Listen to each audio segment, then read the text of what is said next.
Welcome to the Manhattan Institute's eventcast on how New York's employers are planning for reopening.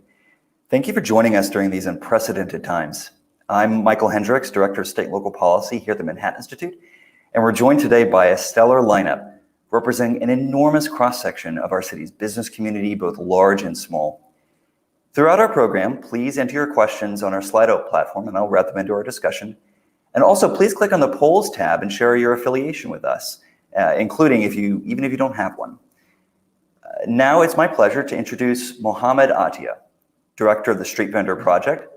Mohamed immigrated to the US from Egypt in 2008 and worked as a vendor for nearly 10 years, selling hot dogs, halal chicken and rice, and smoothies. He became a member of the Street Vendor Project in 2012, was elected to the leadership board, and served on the board until 2018 when he joined their staff. We're also joined by Samara, Karasyk, the Chief Policy Officer and EVP of the Brooklyn Chamber. Before joining the Chamber, Samara worked in the New York City government for 16 years, beginning her public service career in Parks and Recreation, later moving to Taxi and Limousine Commission, the Department of Transportation. Between 2011 and 2017, Samara was Assistant Commissioner of External Affairs of the New York City Department of Finance, managing all public affairs for the organization. And we're joined by Kathryn Wylde, President and CEO of the nonprofit Partnership for New York City. Prior to taking over as president in 2001, she was the founding CEO of both Partnership's housing and investment fund affiliates.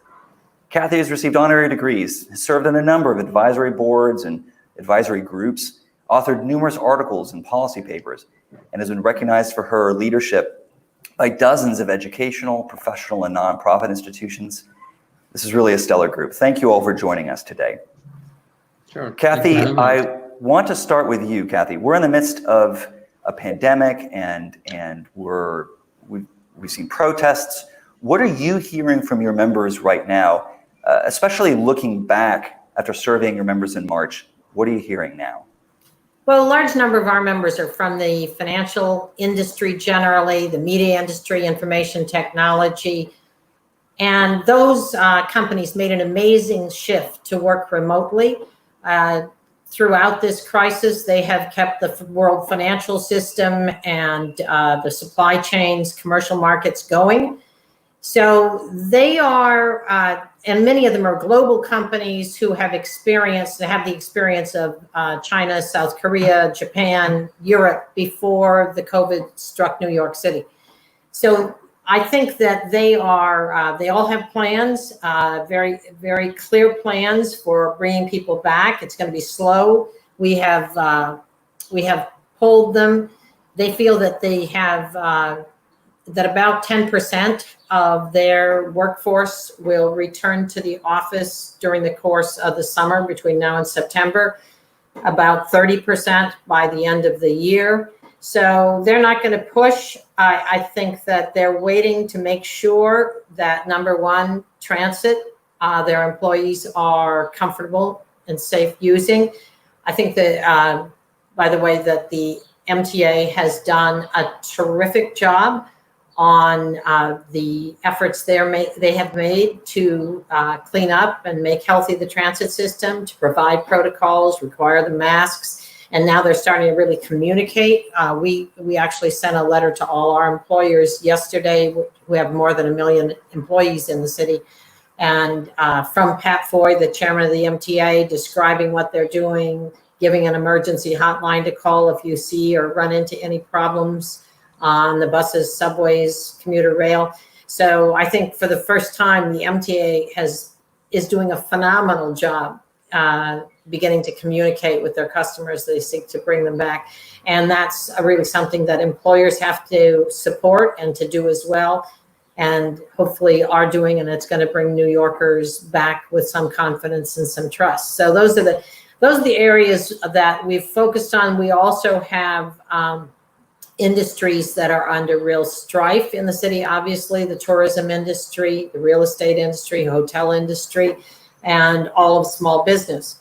And I think the businesses that are doing well all feel a responsibility to figure out how they can support those businesses that are really going to be struggling. We have 1 million people unemployed, more than 1 million people that have applied for unemployment. We're going to lose more jobs before this is over. And so I think this is a moment where large business are prepared to use all their resources and expertise to try and be as supportive as they can of the rest of the community. Oh, I didn't mention in terms of the big businesses, in addition to the hotel, tourism, real estate, the retail sector, obviously. And we have some large retail members who have struggled both through the COVID crisis and more recently as a result of the looting that took place last week. That's really interesting, Kathy. And I will point out for our viewers, we had a recent event on the state of the tourism industry. Please check it out in our videos. And I also want to get back in later questions to you, Kathy, on how we can support struggling businesses. But Samara, I'm curious, how have you been helping your members in Brooklyn navigate these unprecedented times? How bad has it gotten for them? I mean, for instance, you have a Bring Back Brooklyn fund, and you talk about real struggles, right? Yeah, so I mean, since the beginning of March, our team has been working remotely pretty much around the clock, trying to help save as many of our small businesses as we can. We're very concerned. We saw early on that some of the government programs weren't really helping as many of our small businesses as we had hoped.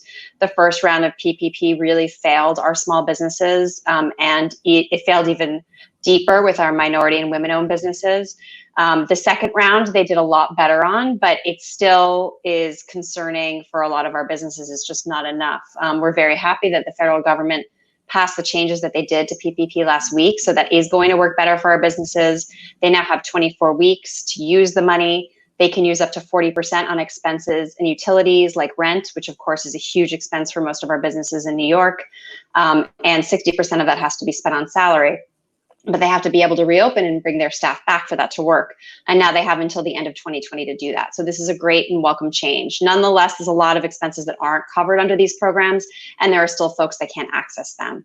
So we launched the Bring Back Brooklyn Fund. It's a crowdfunding campaign. We have a CDFI at the Brooklyn Chamber of Commerce. So it's a nonprofit community development financial institution that makes microloans with a focus on minority and immigrant-owned businesses. And those loans are between $500,000 and $30,000. And so we're crowdfunding. You know, I like to say if a quarter of all Brooklynites gave $25, we'd raise $16 million.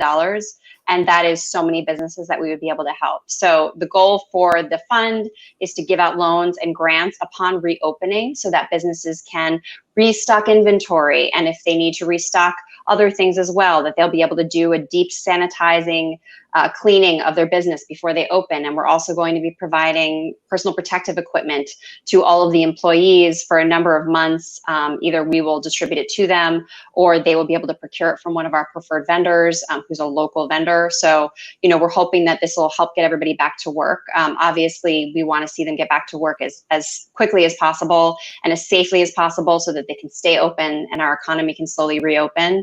But we are very worried. We think that there's maybe a third of our businesses aren't going to reopen. And, you know, reopening isn't the magic bullet. We still need to make sure that consumers come back and people's businesses come back. And, you know, taking out loans is hard for a lot of businesses when they're not really sure what's going to happen going forward. So we're just doing everything we can to get them all the tools, resources, and financing assistance that we can. You know, Randy, our president and CEO, was out there walking in a bunch of neighborhoods this week. You know, we're really out there talking to businesses, getting them PPE directly to their businesses and just doing what we can to help. I'm struck a third may not come back. That seems like a really big number. We'll also come back to that too.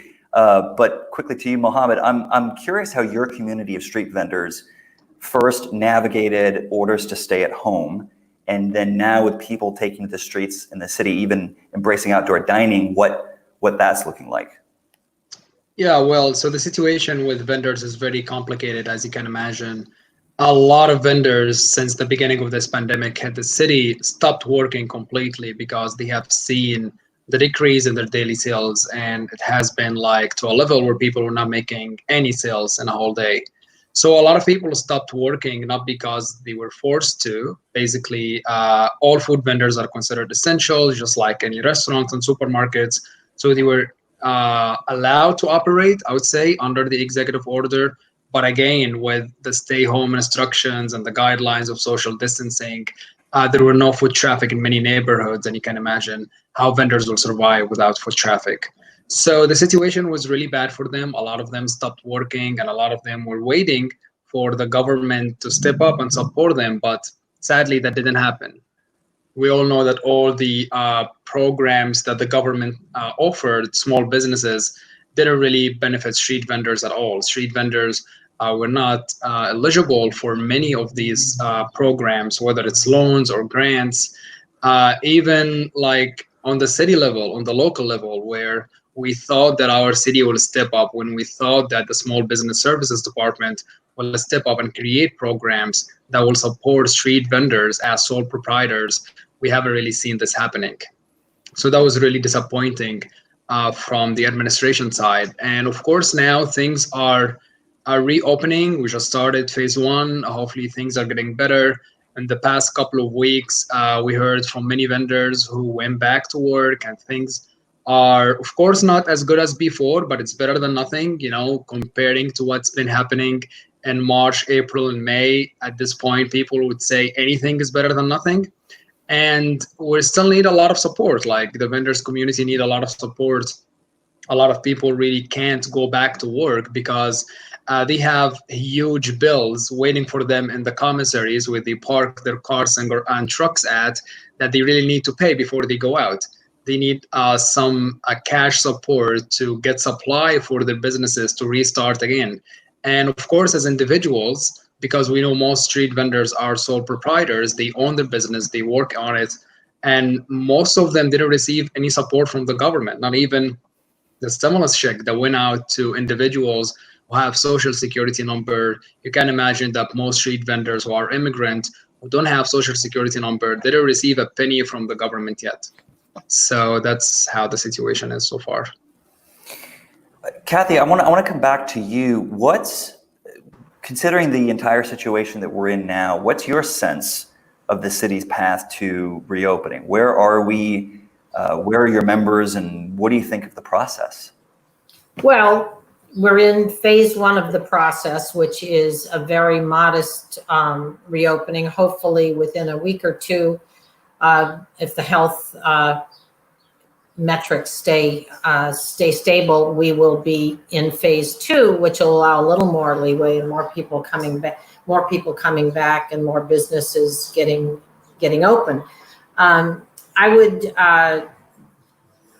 One of the problems that we face is that the solutions we've become used to asking for during a couple decades of growing prosperity in the city is we've expected the city and state government to come up with solutions. And right now they're down 13 billion and 9 billion in revenues respectively, at least, and looking at a very tough time where they're going to be facing severe budget cuts and not be in a position to come in with the kind of support they have had. Hopefully, the federal government will come forth with some money for the states and cities to reimburse both their revenue losses and the multi-billion-dollar expenses they've made on the COVID fight. But it's unlikely to begin to fill the gap. So we're all going to have to be, when I mentioned before about the role of business, we're going to have to be a lot more creative as we were. I went to work at the partnership in 1981 when the city was broke and coming out of and was still in the municipal financial crisis. And we had to think a lot more about how we could leverage the city's assets like land and buildings, and we'll see what happens, but we're liable to have distressed properties coming out of this. How can we leverage that to be able to generate and private sector resources to be able to help with some of the issues that have been raised and that we're going to face going forward. We do have some good examples from what happened during this crisis. I mean, the unemployment system, at the state level, had faced a terrible problem with an old legacy system that could not keep pace with the million+ people that were applying for unemployment. And Google and other companies came in and fixed it in a very quick time frame. Same thing, the Department of Education had to suddenly switch to online. I mean, they managed that in 2 weeks. with the help of private sector partners, which was unprecedented for the Department of Education to do anything in less than 2 or 3 years. It was amazing. And they got it done, and they've done a terrific job, and they've now set up summer school online, 100% for 177,000 kids. And they have an 88% during the school year, they had established an 88% check-in of kids. 88% of the kids were coming online and participating. Of course, it also exposed in the school system experience and our overall health experience, exposed huge racial disparities, particularly for the Black and Hispanic communities, where we had this disproportionate share of COVID cases and deaths, and then 300,000 kids who didn't have an iPad or a computer to be able to use, some limited problems with the availability of Wi-Fi technology. So there were a lot of the problems that have been underlying problems in terms of racial and economic disparities have also been exposed. And again, the government being facing severe fiscal problems, lack of revenues. How do we fix those? We're going to have to be a lot more creative than we've been in the last decade. So, Kathy, I actually want to follow up with you. You talk about vacant commercial spaces.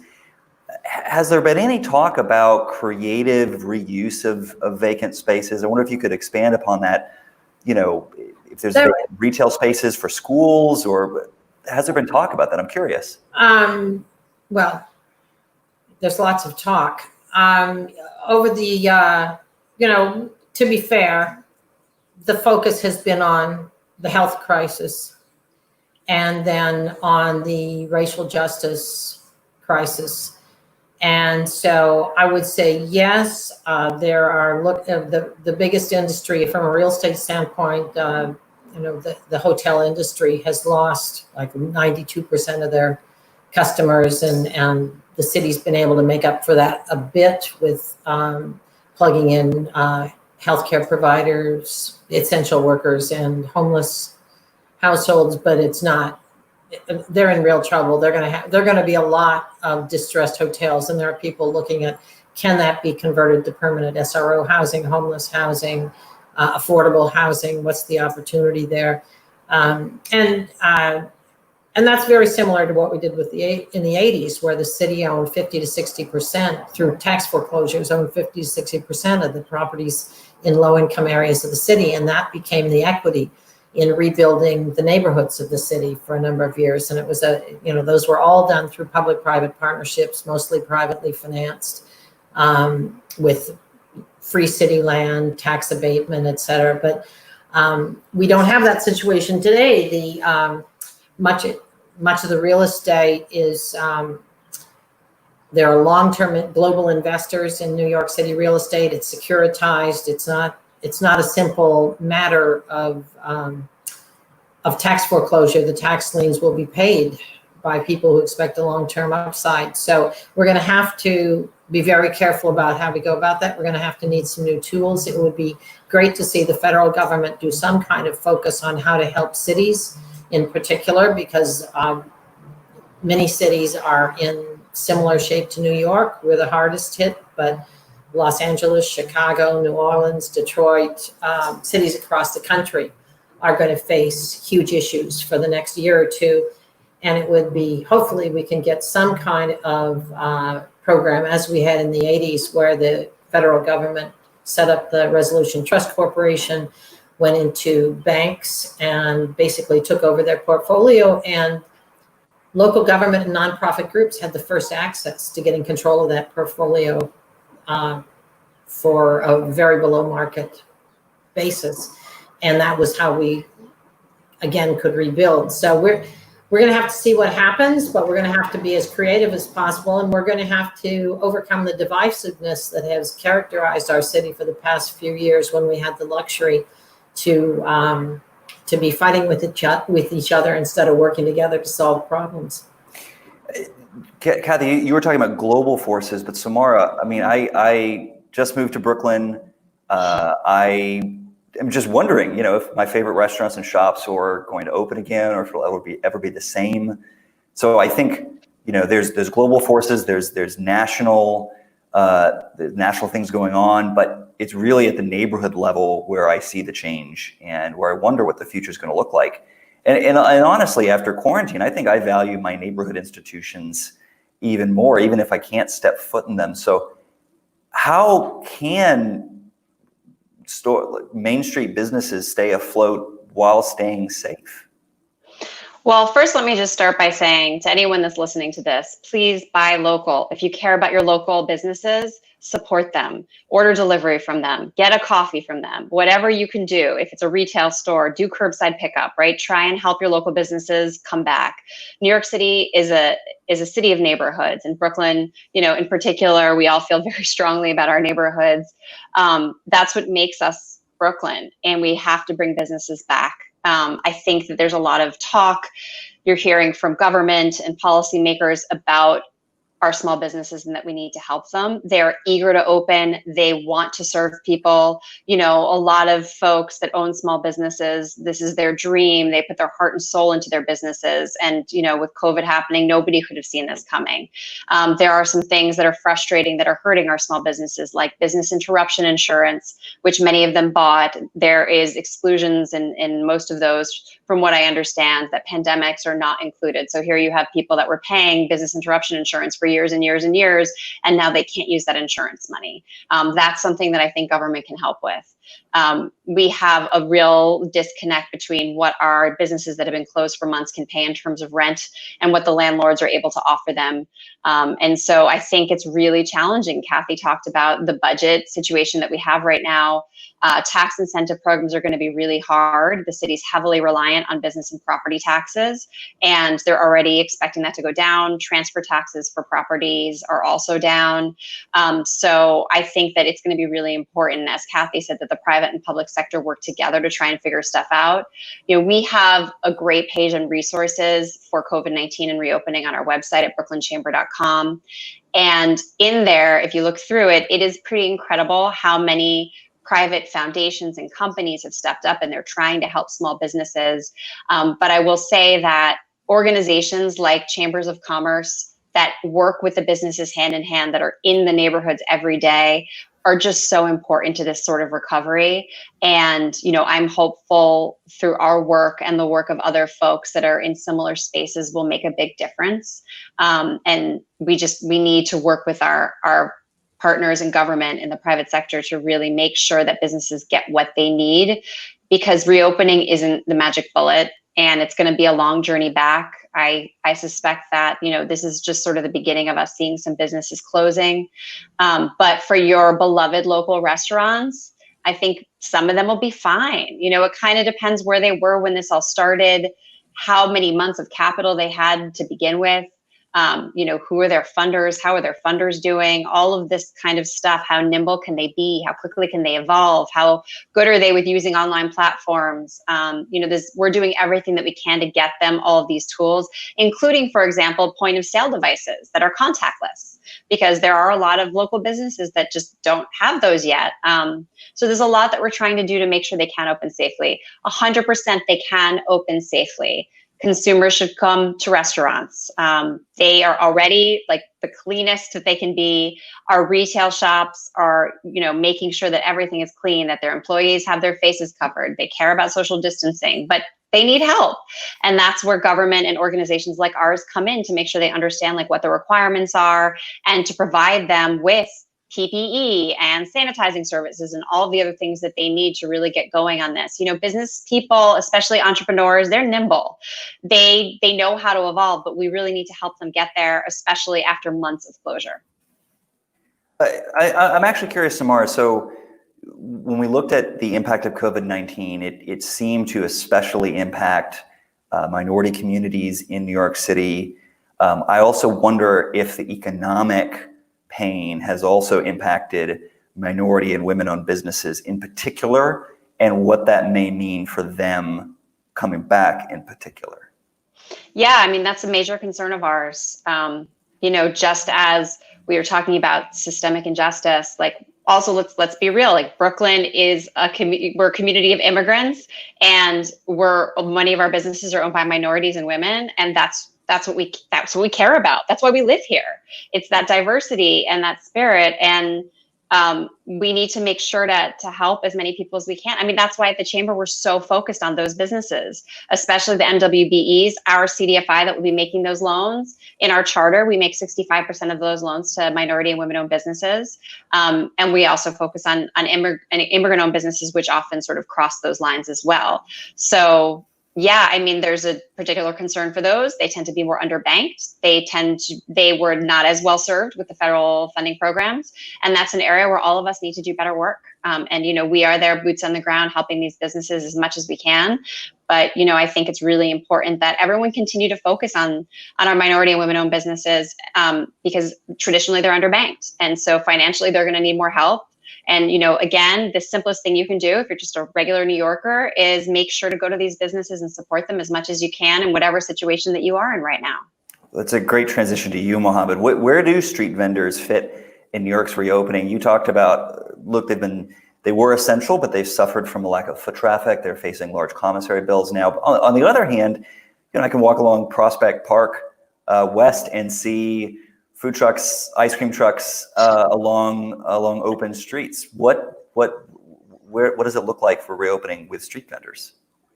Yeah, I mean, people are back to business, as I said, in the past couple of weeks, and they are expecting the regular customers to come back to them. So again, I want to echo what Samara just said. Please shop local, buy from your grocery store, from your vendor, from the local business in your neighborhood. That will be very important for these businesses to come back. And yeah, a lot of people are out and work and they're saying, okay, it's going to happen. We're going to get back to where things were. It might take some time. Hopefully it won't take so long time, but yeah, people are surviving and they are out there. I mean, as a newish Brooklyn resident, I just moved here last year. Enjoying Brooklyn. I love the halal food cart in Bay Ridge. I go there all the time. Get my halal food meal. They are out there. I'd say one of them actually never closed during the whole pandemic. They were out there every single day serving their customers, the workers in their neighborhood. And a lot of people are now out and they are expecting the community to step up and support them. So you don't have to shop on the fancy big corporation supermarkets. You don't need to go there. Go to your fresh produce vendor at the corner who will offer you the affordable food, the affordable fresh produce, the fresh one that you need. Go shop local, support your local business. That would be very essential. As we have seen that the city is not really doing much for street vendors yet. Actually, that is a great question too, and maybe that can help us move to more of a policy section of our discussion. So Mohamed, I imagine that some of the policies you've been arguing for haven't really changed since the pandemic, but maybe some of them have gotten more urgent. Is that right? Yeah, that's right. I mean, we have a lot of issues with the policy, with the rules and regulations that govern street vendors in New York City, and the whole law is super outdated. And I can tell you from my own experience as a food vendor, it was like really hard and sometimes impossible to find a legal spot to operate and run a business where I can make a living, but also follow all these rules and regulations, the 50 pages book that I received from the Department of Consumer Affairs, and comply with the transportation, the health, the administrative code. All that mess is it's just really chaotic. And I think that now it's more than ever, it's needed now, like fixing this whole system, fixing this dynamic. I mean, a lot of people perhaps watching now don't know anything about street vending, don't know a lot about how the rules and regulations are. But I would say just the very basic first step in regulating a street vending is to get a permit or a license that's required. And these permits for food vending carts are capped by the city since the 80s. And people for many, many years cannot get a permit. I was a food vendor myself. I never had a permit of my own. And the cap on the number of permits created an underground market for the permits, where people like myself, who were vendors, who had a food cart and want to work in a legal way, had to go to somebody and pay them up to $25,000 to use their permit for 2 years. So you can imagine how this crazy system is happening and how vulnerable the food vendor is. I mean, I pay that person $25,000 in cash and they can just go away and never show up next day to give me the permit on the card. So this is the system that people live in. We also see, especially in Brooklyn, a number of women vendors who sell without permits. We have seen this in Bushwick last year in November, where a churro vendor got arrested. She's selling churros in the subway station for $1. She got arrested because she was making a living, honestly, not hurting anyone, serving the community, serving people, serving the riders, and she got arrested for that because she can't get a permit from the city. So now it's time to think about how the city can reform the whole vending system and make a just, equitable system for all vendors. Regulation, I think, impacts all businesses, but they impact them differently. Kathy, I want to go to the other end of the scale to maybe some of the larger businesses in New York City, maybe the financial services businesses. How do regulations impact your firms, and particularly now? What are some of the best measures you've seen in New York City, and some of the worst coming out of this crisis? Well, I think, and it would probably help the street vendors as well, is the whole, the emergency orders, executive orders of the government during the emergency allowed a lot of activity to move online that formerly had to be in person and going into the offices. And an example is board meetings of both nonprofits and business are now being able to conduct online. Those kind of changes and we'd like to see that in the whole permitting area. If that can move entirely online, it should save the city money, and it certainly will save business a lot of money and make it much more efficient. So that's one category of activity where things have started during the COVID out of necessity under emergency orders. I think the same with procurement. You know, the city has done a terrific job in the Brooklyn Navy Yard and with small businesses throughout the city in procuring and starting production here of face shields, of gowns, of masks, of now the test kits, the COVID-19 test kits. This is that's a very big deal, and something that I hope that we can come in at competitive prices and keep going, because the more Samara mentioned earlier, the more we can move to local procurement, the better off and the sooner our economy will recover. So I think that we've seen a number of models of activity, and that was possible only because of flexibility in the procurement process that has helped us a great deal. And I think if we can keep doing that will be a very good thing. Just a question for everybody here on one-stop shop permitting. Is there agreement among all of you that is a good idea, or are there issues with that? Just out of curiosity. I'm not sure what one-stop shop permitting means, but I agree 100% that the process must be easier and streamlined. I'll give you an example. So the city's been talking about opening up public plazas so that restaurants and bars can serve outside, and there's a city council bill, which is a little bit on pause because of other world events that are going on and some of the police reforms that they were working on this week. But it's a very important bill to get passed. So we're hopeful that we're going to hit phase 2 in a few weeks. And at that point, restaurants will be able to serve outside and bars will be able to serve outside, but they need places to do it. You know, we need to rethink the way that we use our streets. So, you know, as Kathy's talking about some of the creative things that can happen, right? In times of crisis, that's also a time when we can get stuff done in a different way and more quickly. And so the example is this permitting process doesn't exist yet. So the city is going to set up temporary permits for folks to have outdoor dining. We're like 2 weeks away from that, hopefully. And there's no system for folks to apply for it. And I know people that are also trying to work with some private landlords to say, hey, there's space outside of, like, we want to all work together to do this ourselves on private land, but we need to get a temporary permit to do it. And there's just no process in place yet. So yes, we need, like, figure it out, make it happen quickly. Let's make sure that they're meeting all of the safety precautions that they need to, because that's why government regulates. And let's make it happen so that we can get back to life. And New Yorkers, you know, I saw a question come in about consumers and are they going to come back? This is New York. Yes, they're going to come back. That's why we live here. Okay, so some people aren't going to be comfortable going around in New York City, and some people may leave. But the city will rebound. This is New York. And, you know, I think that anyone that's a little bit nervous, that's okay. Take your time. But we have the advantage of walkable streets, We have a lot of space we can use outside. There are a lot of cities around the world that have done amazing things with their streets and their sidewalks. So I think there's real opportunity for us to grow as a city in really unique ways in our public spaces. Well, as someone who has argued for more outdoor dining, more flexibility for outdoor retail, I certainly like that. We are actually having questions come in from our audience about this. You, Samara, addressed some of this. Amy Sampson, how do businesses avoid a social recession? Samuel asked about what is cleverly termed here the homebody economy. I imagine that means that people have been used to, over the past handful of months, ordering much more online. How do you get people not just to feel safe, yes, or to trust to go outside and go into businesses, but is there any worry that people have in some ways permanently changed their behavior to doing business virtually in some ways could hurt, either hurt some businesses, or if let's say they're financial services, for some re-engineering in how they service businesses or consumers? This is a question for anybody.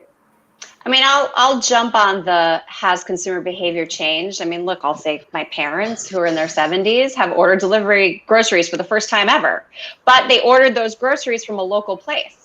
Right. And then there's like a small little market that they like to go to sometime where they're actually ordering by phone, nothing that they would have ever considered. So I do think more and more people are moving to online delivery options. It's great that City Council recently passed a bill limiting the amount that delivery services can charge to restaurants. And, you know, some of the services, especially for independent restaurants, have really tried to help with the delivery. I think we need to see a lot more of that to make it easy for people to support their local restaurants. And I know more and more sort of digital platforms that are coming up that are run by folks that care about their local communities, and they're saying, how can I help our small business owners pivot, which is the word of the day, right? Pivot to an online model so that you can still shop locally, or you can pick it up curbside, and you can help that business evolve in that way. And I think that we will get there, and a lot of our businesses will get there, but we need to be thoughtful about it, and we need to help them. It's interesting. There's a question here from Matthew Freeman. How does a business leadership strike the right balance between hoping for something in the future, but also being realistic about the challenges facing us right now? This is less of a policy question, but more, what are you telling your members about being realistic about the challenges today? Kathy, I wonder if you're interested in that. Well, it's not a matter of telling them. They're telling me what it is. So I'm listening. I would say that getting people back, getting people to come back to the office is very important to most employers. They value the company culture, they value the team interaction, but they feel they can't force them back. So that they have to know that they're safe on the subways. They have to know that school is going to be operating, and if school's only going to be operating half the day, that there's some plan where they can, where their kids can be safely accommodated in another place. Those are questions that we don't have answers to. I think people are beginning to see the improvements in the subway. Sarah Feinberg, the president of New York City Transit, the other day described it in her tweet as sparkling, which may be a slight exaggeration, but I think it's the right directionally correct. So I think that business leadership wants their people to come back, but they know they can't force them back. They're going to have to trust. They're going to have to be comfortable. They're going to have to know when they get on an elevator, a dozen people aren't going to jam in. Certainly, they've got to, the fact that everybody is pretty universally understanding we have to wear masks to go back in. I think that's going to make a big difference. And this is going to last until we have a vaccine, which hopefully vaccines will be universally available by the second quarter next year. But that's a long stretch between here and then. And go ahead. Sorry. Kathy, are you worried about a carpocalypse? Are you worried that cars coming in, you mean? Yeah. No, it'll be absolutely jammed. It'll be a complete mess. No, I think we're going to have to move to micro mobility in a more aggressive way than anybody had planned. And that goes along with the closing of the streets and providing more protected space.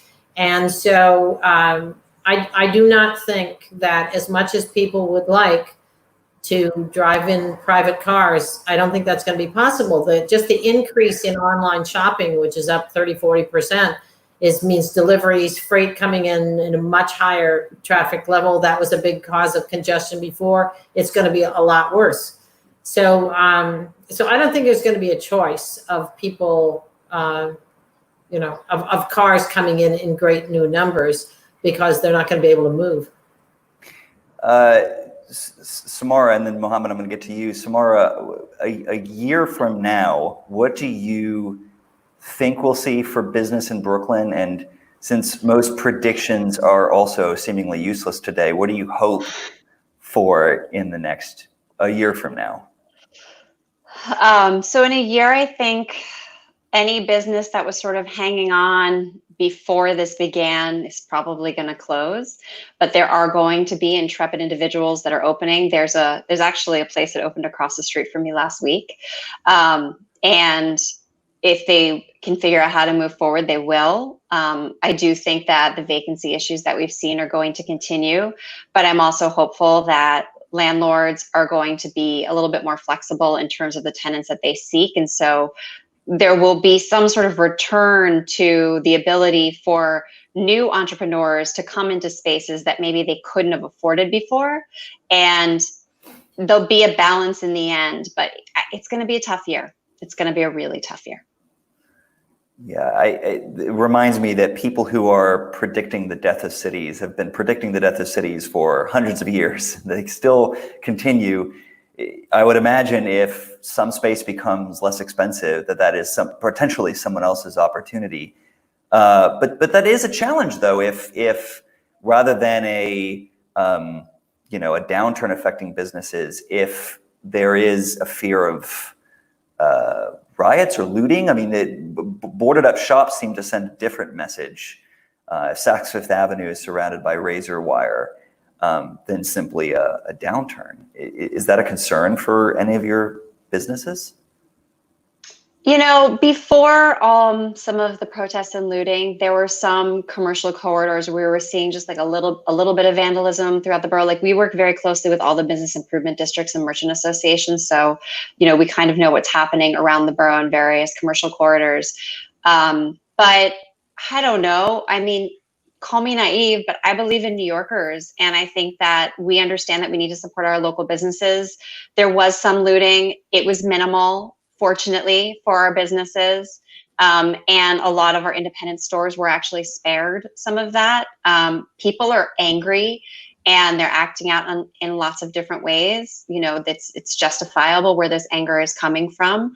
But I also have to believe that most people do understand that our local businesses are just owned by people that are working hard to make a living. Their employees are like family. They hire locally. They support the community. And, that is not a huge concern of mine right now, that like we're going to see widespread looting. I think that businesses are reopening and people are anxious to go back outside and see people and enjoy the open air. So, I think right now we're in sort of like, it's gonna be okay. We're gonna lose a lot of businesses, but there is hope. And I believe in New Yorkers, our business people and our residents, to work together to find a solution. We have the smartest and the most talented people in the city, particularly in Brooklyn, I have to say. And I think, I think that if we all kind of work together to help each other out, it's going to be fine. It's going to be painful, but it's going to be okay. And we're going to come up with creative solutions. And I think government is going to be more creative than it's been in the past, which has been needed for a long time. Some people are saying we're in another Great Depression, but suddenly I'm filled with hope. Mohamed, do you have a similar kind of hope? What is the future of street vending post-coronavirus?